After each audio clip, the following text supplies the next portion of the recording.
Right, we lead with this story. Twitter users are calling on companies to stop doing business with a racist. Adam Katsavelos posted a video of himself on a Greek beach. In it, he expresses his joy at not seeing a single black person and uses the K word. This video has since gone viral. Let me give you a weather forecast here. Blue skies, beautiful day, amazing sea, and not one inside. Heaven on earth. You cannot beat this. You cannot beat this.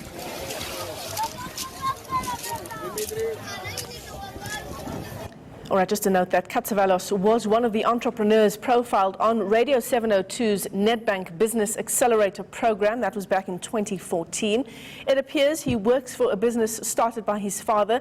It's called St. George's Fine Foods, which supplies a number of steakhouses. Now, both 702 and Nedbank have strongly condemned his action and all forms of racism. The EFF in Gauteng is expected to lay a criminal charge against Katsavelos. So race is once again in the spotlight. When is it not in the spotlight? Structural racism is also a massive problem in South Africa. Let's get you some perspective on that story now.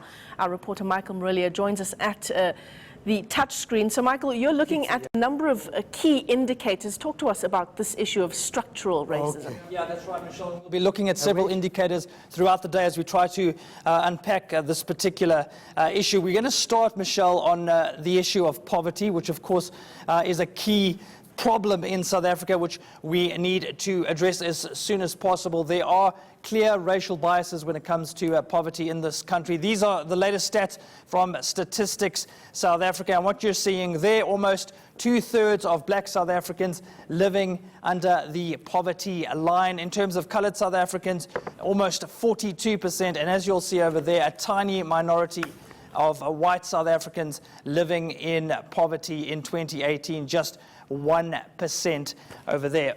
I really quickly want to take a look at these stats from the OECD, Michelle. So this study looked at income mobility across generations. In other words, a family which has children and then perhaps even grandchildren, how long does it take for their income to improve in a substantial way? And what this study looked at is how do you move from the bottom 10% in terms of income to the average income for a country. And if you look at Denmark, Michelle, as an example, it takes just 2 generations for you to move from the bottom to the average income for that country. Take a look at South Africa, Michelle, 9 generations. And again, I stress, this is just moving from the bottom 10% to the average income for a country.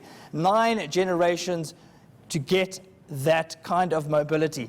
Translate that into years, Michelle, it's probably around about 250 years. We are just slightly better than Colombia. It takes 11 generations to have that kind of mobility in that country, and that equates to nearly 300 years. So South Africa, at the rate of change that we're going at the moment, almost 250 years, simply to move from the bottom to the middle. I mean, those are some shocking numbers, Michael, especially because when we talk about racism, when we talk about apartheid, there is a stream of thought that says, come on, we need to move on. It's 24 years post-apartheid, but you're talking about getting to the average wealth of a country. And what was the number that you said? 9 generations is where South Africa stands. What does that equate to in years? That equates to roughly about 250 years, Michelle. If you think of a generation of about 25 years, so think about it now, we are effectively just 1 generation out of apartheid. According to that study, at this current rate, we've still got 8 generations to go before we get some sort of balance in place. I actually don't even know what to say, Michael. Those are some stark numbers there. eNCA's Michael Marillier giving us some shocking perspective on racism as we follow the story of the latest racist video to go viral on social media.